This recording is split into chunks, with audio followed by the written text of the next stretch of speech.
Thank you so much. What a meet and greet. This is beyond our most optimistic expectations, and I'm so thankful to you for adapting, for joining us tonight. Thank you, Sean, fellow member of the Unpronounceable Name Club. It's a name that would fit right in South Bend. We got a guy in South Bend whose name is actually spelled without one vowel, so you'd fit right in. But also, the county party committee and chair is in many ways the unsung hero of Democratic politics. So thanks for the work that goes on here.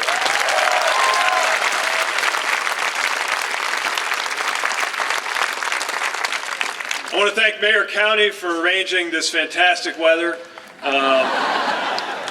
At home, I don't know how it works here, but at home, the city is in charge of the weather from about May through September. The rest of the time, the county's in charge.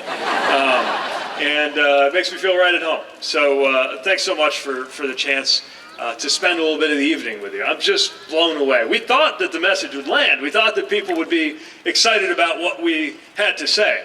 But frankly, we also thought we'd be spending the better part of April just explaining to people how to say my name. And then once we got that done with, vindicating the idea that somebody like me ought to maybe be included in the conversation.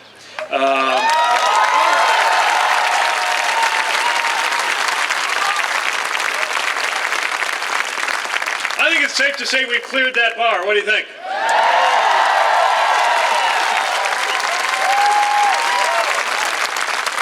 Turns out that many of the same things that made my candidacy so unlikely are, I think, some of the reasons that have propelled us into the top tier.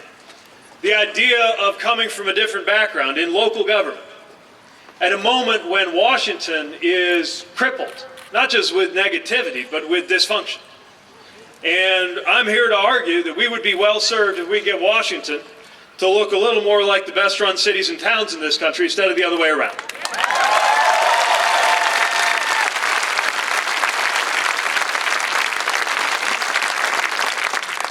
We were told it would be a disadvantage to come from a region that people didn't expect or think of when they thought of Democratic politics. But you and I have this in common. And I would argue that there is no better place to launch a progressive revival in this country than in the American heartland.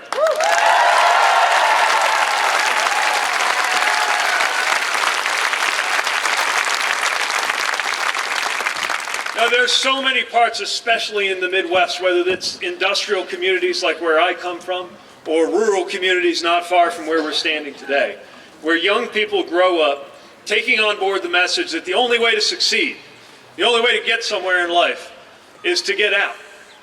It drains our communities of their lifeblood. It's demoralizing. But the good news is, some of us came back and found purpose and meaning right at home where we started out.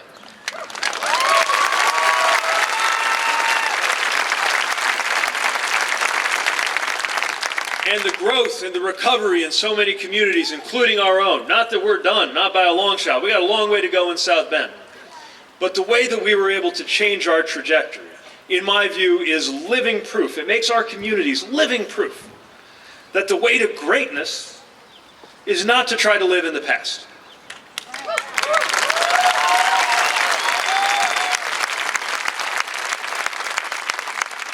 Our communities are the evidence that there is no such thing as an honest politics that revolves around the word again.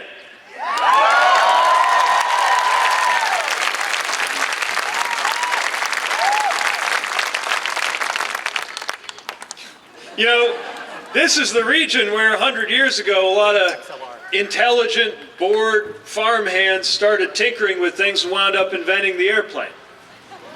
It's where a lot of concerned Americans, including, by the way, concerned religious Americans, among farmers and workers, gave us the original progressive movement.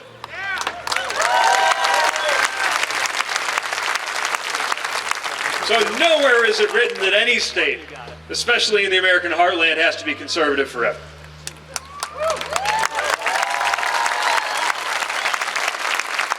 Now, a lot's been said about the fact that I am a little bit younger than your conventional American presidential candidate.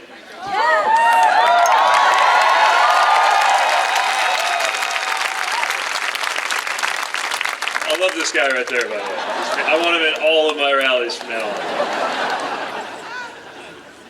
But of course, looking at me, or even more looking at him, reminds us what's at stake. That the decisions we make today are going to decide what kind of country I retire in and he's working in. The decisions we make right now are going to decide not just what the next 4 years are going to look like, but the next 40. And I believe it is incumbent upon us to make sure that we win not just an election, but an era.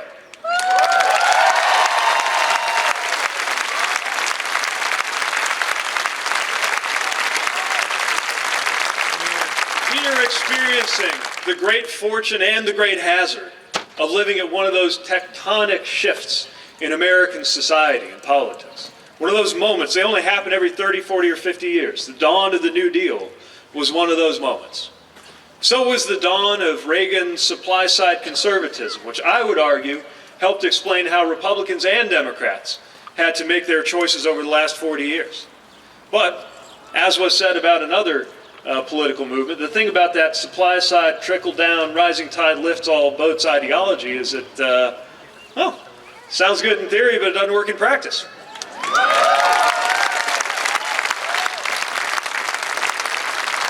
So now a whole new era is beginning. It could be enlightened, it could be magnificent, it could be the basis for a great American future, but it could also be very ugly. And that's what's going to be decided, that's what's at stake. That's why we come together, to change our politics, to change the channel from the reality show going on in Washington today.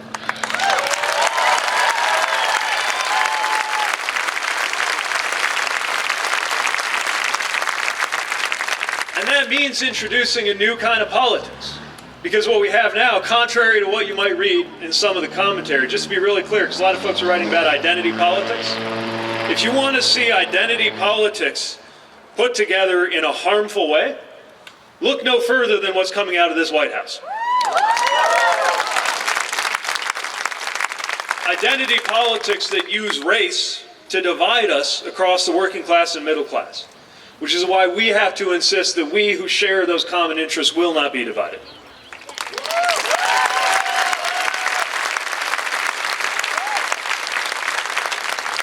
So that's what I'm up to, and that's why we're doing this, with a message around freedom, security, and democracy. My answer to the anguished cry of the commentariat that Democrats can't put what we believe in onto a bumper sticker. Sure we can. Freedom, security, democracy. That's our bumper sticker.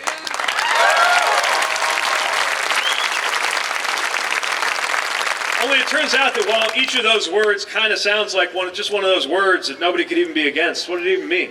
When you actually open it up, it points you in a decidedly progressive direction. And we need to demonstrate how that's true. Freedom is perhaps the clearest example of this.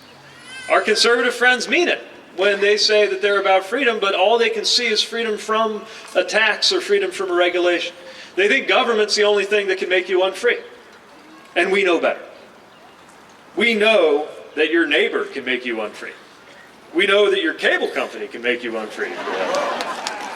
That's why we have a system of rules and laws, not big or small government, but good government, designed to protect our freedoms. It delivers health care, which is freedom.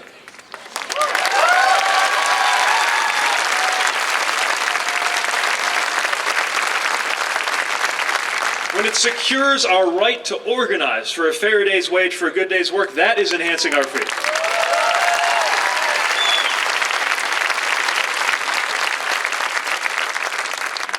When we stand up for the idea that a woman's reproductive health should not be dictated by a male boss or politician, we are standing for freedom.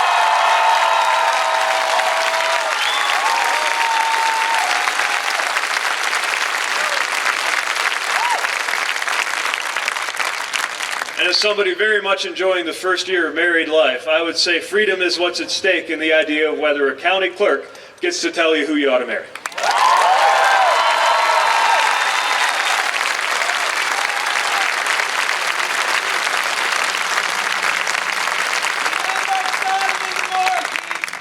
Speaking of things, hello again.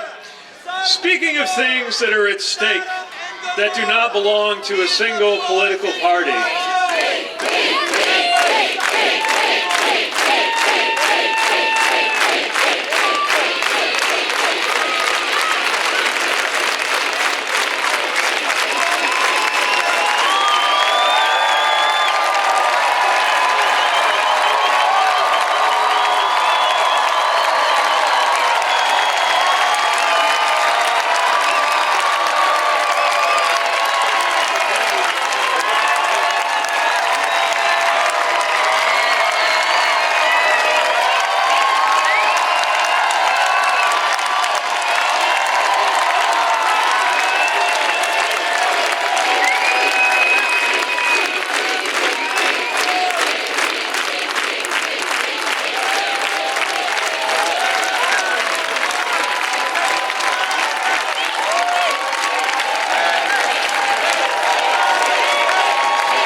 The good news is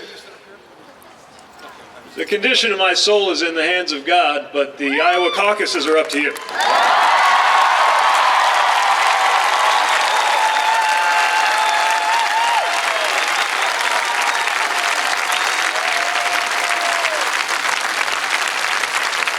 Anyway, speaking of things that don't belong to one political party, let's talk about security for a minute. Security, patriotism, service, these belong to no political party.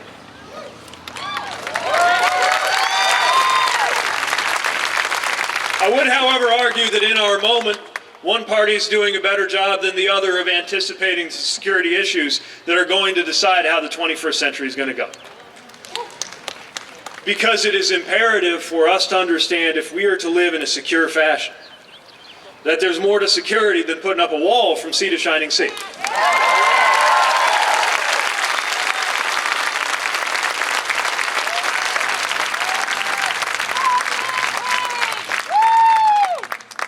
Security means a lot more than what it used to, which is why we need to call climate what it is, a national security emergency.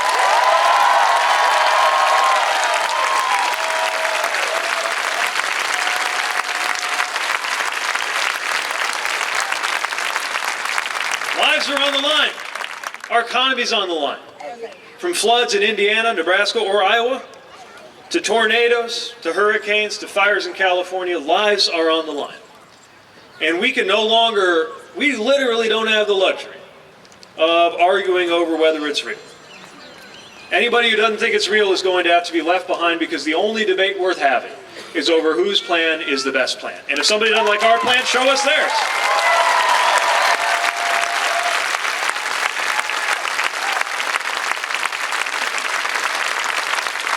Security means dealing with election security and cyber security, and yes, it means confronting and naming violent white nationalism before it takes one more life.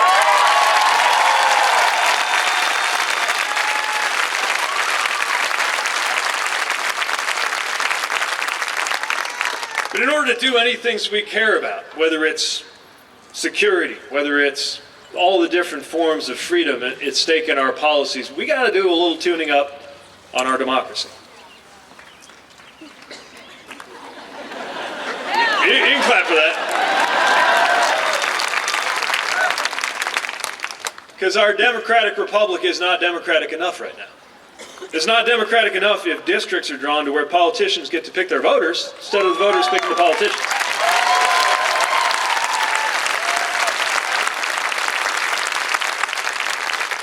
Or if the Supreme Court interprets the Constitution to mean that dollars get to outvote people.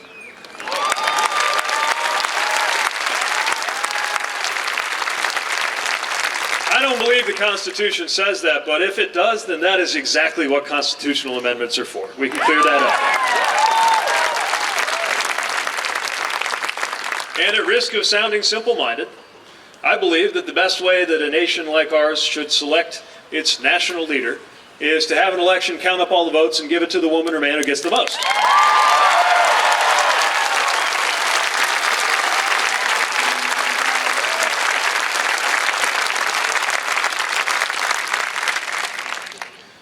This, I believe, is a message that will make as much sense in 2030, 2040, or that year I love talking about, 2054, when I get to the current age of the current president, just as much as in 2020. And it's very important that we have our minds on that future, not just because the future matters so much, but because that's a message that, by definition, doesn't revolve around the personality of the current president. It can't be all about him. It can't be all about me either. It's got to be about us. It's got to be about you. It's got to be about everyday life.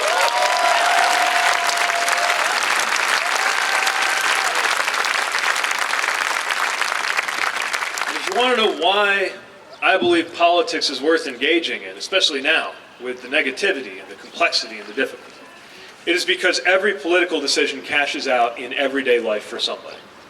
And that's what makes me tick when we're doing this. I think, as somebody who served overseas, went over wars, I heard, all right, not the only squid in the house, all right. So anyone who shares that experience knows what is personally at stake when a president makes a decision about sending somebody to war. When you've written that letter and left it where your folks can find it if you don't come back, when you've gotten on that plane, when you've gotten behind that wheel, when you wave goodbye to the gate guard on your way outside the wire and pray that you're going to come back okay, you never again forget that politics is personal for someone.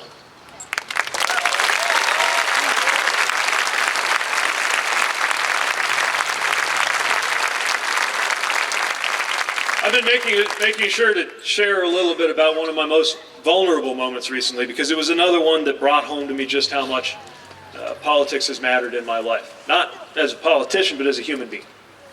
And that was some of the toughest times we've gone through at the beginning of this year, when we lost my father and when my mother became very dangerously ill and hospitalized with heart issues.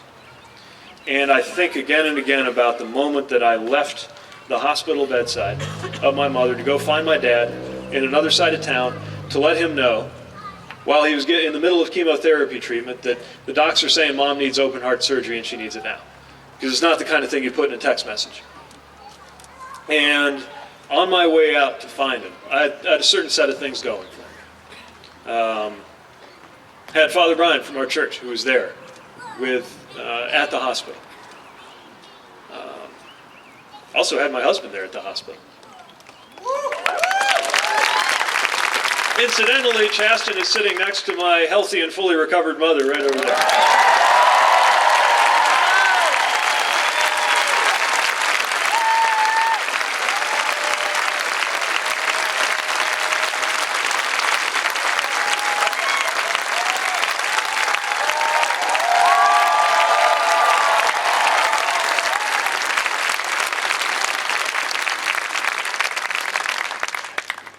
She's the best. He's pretty great too. It was not exotic for him to be there with her at the hospital, because he is my lawfully married spouse.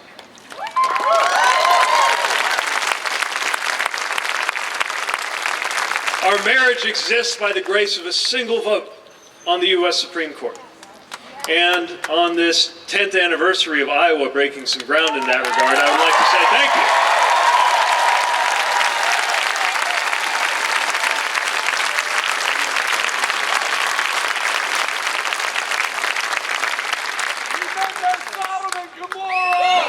We got it. Promise you, we got it.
Remember the beauty of our democracy. Everyone here gets the exact same voice and vote.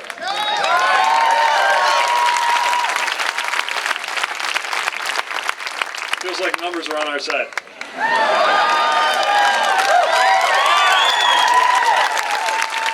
Anyway, back to healthcare.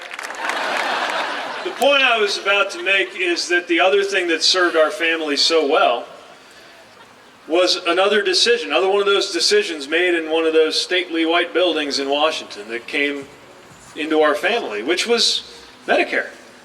The idea that you shouldn't go bankrupt over a health issue. When you reach a certain age in life, Uncle Sam's going to take care of you and make sure that a health episode like that will not break your family.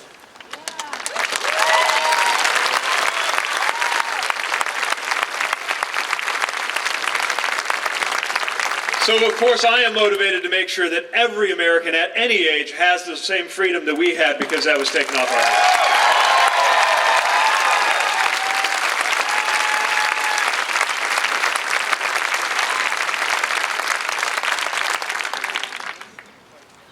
So, I'm pretty excited about the last few weeks. They're pretty encouraging. They fill me with hope. And I believe that running for office is an act of hope. So is showing up to help somebody running for office. So is caucusing for somebody running for office. You probably see where I'm going with this. I need your help.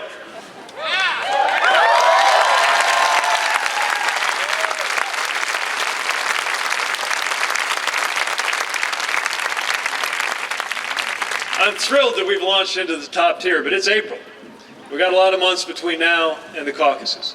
And I'm going to need help from anybody who believes in this message.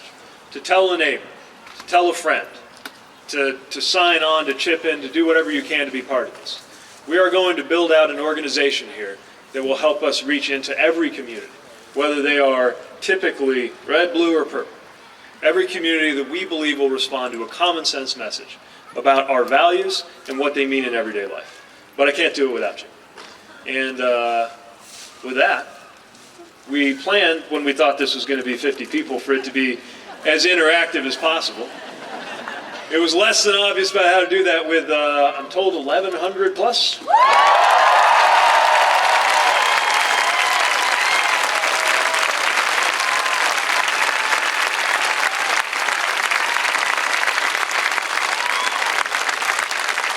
But I'm told we figured out a way to gather up some questions and go over this. So I think one of my colleagues, everybody meet Sydney?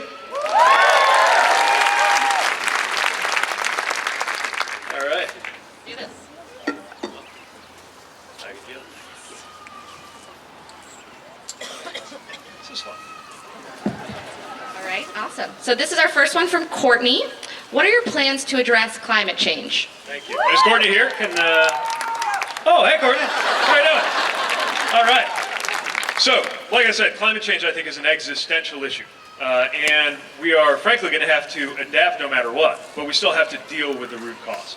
Here's what I think the Green New Deal framework gets right. First of all, it correctly identifies this as an issue that's on par with a Great Depression or World War. It has that much destructive power. Now, the interesting thing about the Great Depression is it was actually in rising to meet World War II that we conquered the Great Depression, because of all the economic activity that it created. And it shouldn't require a war in order to have that kind of mobilization, that kind of national purpose around dealing with a national enemy. And for once, the national enemy isn't other human beings. It's what we've been doing to the climate. So we can create a lot of economic opportunity while we're at it. But we're going to have to make some concrete, specific choices in order to get that done. And the Green New Deal represents, I think right now, more a set of goals than a fully laid out game plan.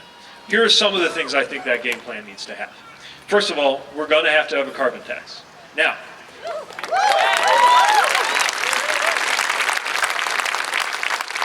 the political history of politicians admitting that we might need a tax is not fantastic. But the good news is we can actually rebate that right back out to the American people. The important thing about the carbon tax is not to take money out of the economy. It's to make sure that the pricing of things that have a long-term cost is actually reflected in the price you see.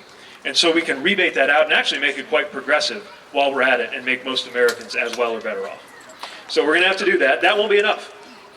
We're going to have massive R&D, probably on par with, well, the original Manhattan Project or something like that, which in today's dollars is something like $10 billion a year. And is well worth it, given that climate represents a multi-trillion-dollar emergency. What can we use it for? Well, we know that there are more major technological advances to be had around things like energy storage that make solar and wind more feasible. We also know that there's a lot of potential opportunity around carbon capture and storage, although we shouldn't use that to give us a pass on what we're putting in the atmosphere in the first place. So we need to invest in that. We also can do some things with existing technologies. I think building retrofits are a great idea for no other reason than they put a lot of people to work in the building trades. So if that makes our communities more efficient, great. Fourth thing I think we ought to do is talk about energy efficiency and energy independence, not only at the national level, but at the individual level.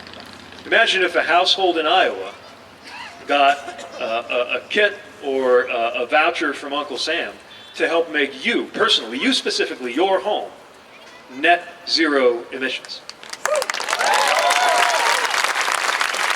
And think about how that would talk about freedom, liberate a lot of us from utility costs. So it's going to take a portfolio of things. There's no one piece that's going to make it happen.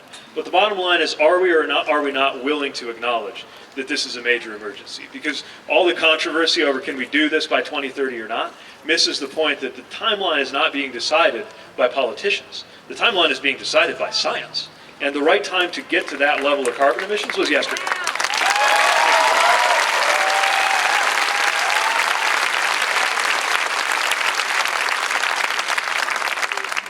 So our next one is from Hope. What steps will you take to try to ensure adequate funding for gun violence research? Oh, thank you.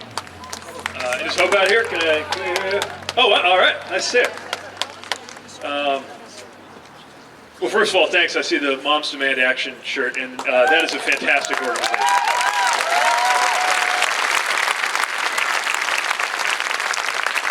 The real reason, not to dip too much into political strategy, but the real reason that the NRA has struck fear into the hearts of so many politicians isn't just the money. It's their ability to mobilize people. So why shouldn't the majority that believes in common sense gun reform mobilize just as much? And that's what you all are doing, so thank you.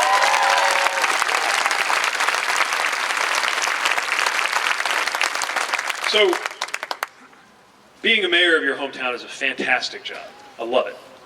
The worst part of that wonderful job is when you get notified, when you get the message or you get the call that we've lost somebody to gun violence. And it's just heartbreaking. We've lost far too many people in our community. And I feel like I've been fighting it with one hand tied behind my back. I'm proud of the work we've been doing with a gang violence intervention that I think has saved lives. But we're not able to implement, state of Indiana won't let me implement any kind of common sense gun policy. Now, your specific question was about research on gun violence. And before we even talk about funding, we should talk about ending the CDC ban on research into this as a public health issue.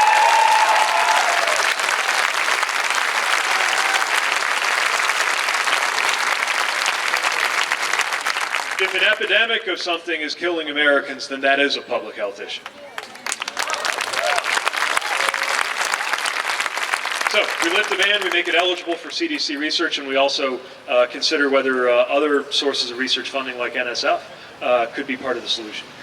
But that's got to be part of a whole suite of common sense gun reform, from background checks to deciding where we're going to draw the line. By the way, all of this compatible with the Second Amendment, but deciding where we're going to draw the line on the kind of weapons we allow into our neighborhoods in peacetime in America.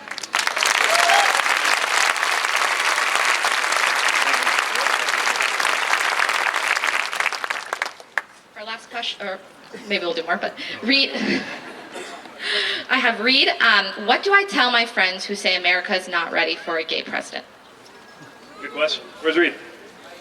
Oh, hey, Rich. Good. First of all, tell your friends I said hi.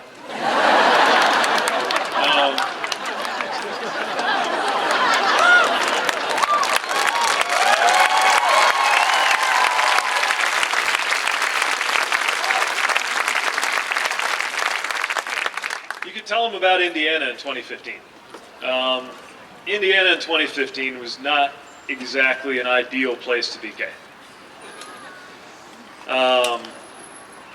For better or for worse, that was the time and place where I realized that I needed to let everybody know I was gay. Mostly because I wanted to start dating. I was just done, especially after the deployment. I realized a little bit humiliatingly when I was deployed that my life could end and I would be in my early 30s, the mayor of a city, grown-ass man, and have no idea what it's like to be in love. And I just had to put an end to that. Now, inconveniently, this was a re-election year when I came home from the deployment and said, I gotta do this. And we did not know the political implications of doing this. You know, Mike Pence was the governor of the state. And you know how I feel about my differences with the VP are well known. We'd never had a out executive in Indiana history, so we didn't know what to expect. And it's not like you can run a poll and be like, if you heard Mayor Pete was gay, would that change your vote? So I guess we could have, but it might have been a little obvious. So I just did what I had to do and knew that I had to let the chips fall where they may. And where they fell was I got reelected with 80% of the vote.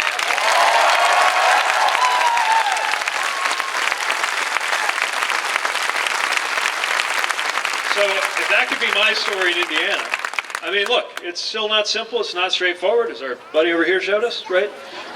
Acceptance is not universal, and the struggle for equality didn't end with marriage equality. But at the beginning of this decade, I knew as a matter of fact, you could either be out or you could be in elected office, where I came from, but not both. And it was a matter of law that you could either be out or you could serve in the military, but not both. I got to do both. And when I came onto the stage as a presidential candidate, at the end of that speech, first thing I got to do was greet my amazing, loving husband.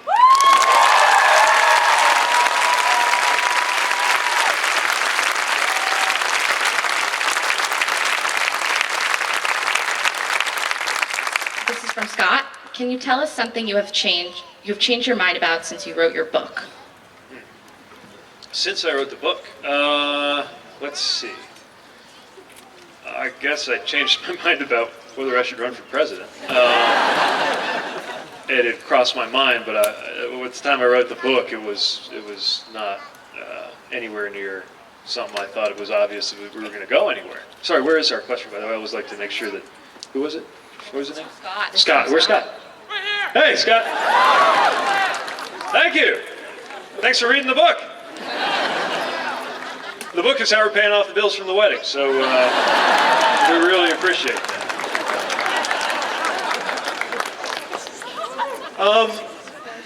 I still stand by pretty much everything I put in there, but I think what we've seen even in the months since then, and especially in the 2018 election, which the book came out this year, but I had to send in the final edits before that happened, was that the heartland actually wound up producing a lot of the gains for progressive values and for our worldview. That it was not as hard as I might have thought to get people to realize that when these policies go into effect in our everyday lives, they make a huge difference. Think about how the ACA went from 2010, a toxic issue that just killed us as Democrats, to 2018 when it became the winning issue for Democrats running for Congress. That was a pretty good sign.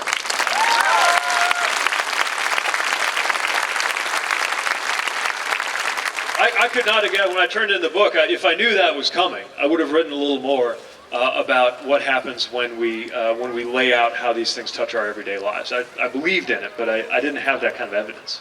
And so I'm glad I was able to do that. I'm sure this process will teach me a lot of things and teach me some areas where I was wrong.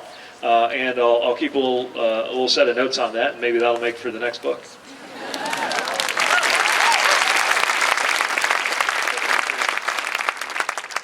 Oh, one more. We'll do it quick. I'll not be long-winded. How about that?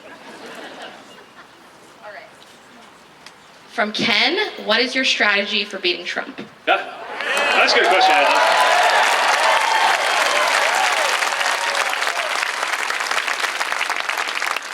Is Ken here? There you are. Thanks for coming.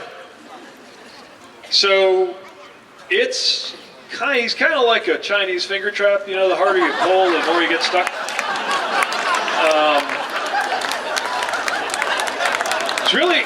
It's really important to think about the strategy here, because the idea of being here's why I think we're at risk. I think every well-spoken Democrat, I bet everybody here has thought it at least once, pictures what you would say if you were on the debate stage with that guy, right? It's just hard not to. And we all have our things we might like to say.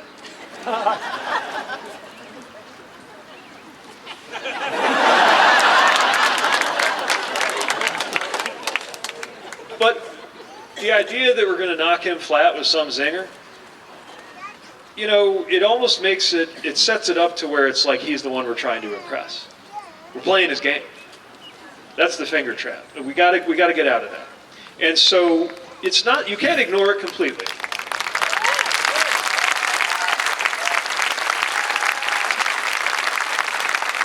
You can't ignore it completely, because when somebody tells a lie, you got to correct it. When somebody does something wrong, you got to say why it's wrong and move on. But then we got to move on. And frankly, the energy around this presidency, from the unmovable base, and from those of us who think it's really harmed our country, that's there. It is punching us in the face every day. But what I'm interested in is the people who voted Democrat again and again and again, except this one time they voted that way. Why'd they do that? And these are our neighbors. Iowa is one of the places where this happened most. Happened a lot where I come from, too. And we've got to acknowledge, without giving an inch on the racism or xenophobia that played a role in that campaign, we got to also pay attention to the things that make people susceptible to that message and make sure we're addressing them. That's where talking about everyday life is so important.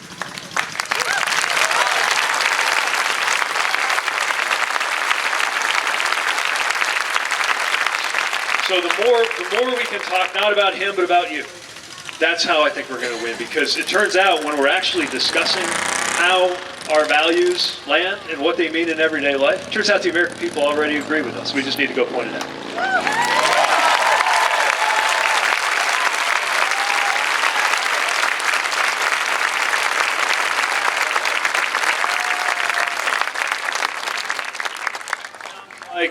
Oh, there we go. It sounds like my time is up.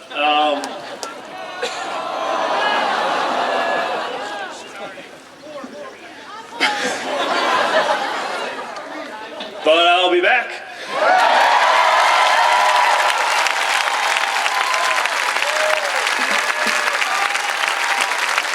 And I can't wait.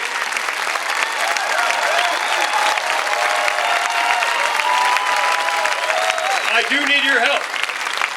So can I count on your help? Please, if you believe in this message, take a moment, go on PeteForAmerica.com, make sure we know your zip code, make sure we know who you are so that we can stay in touch, because I can officially say that I've outlived the flavor of the month period, because more than a month's gone by since that town hall. But a lasting organization, the way you do that is by organizing and by making sure you know where your friends are and by asking your friends to go earn you some more friends. So are you going to help us make more friends?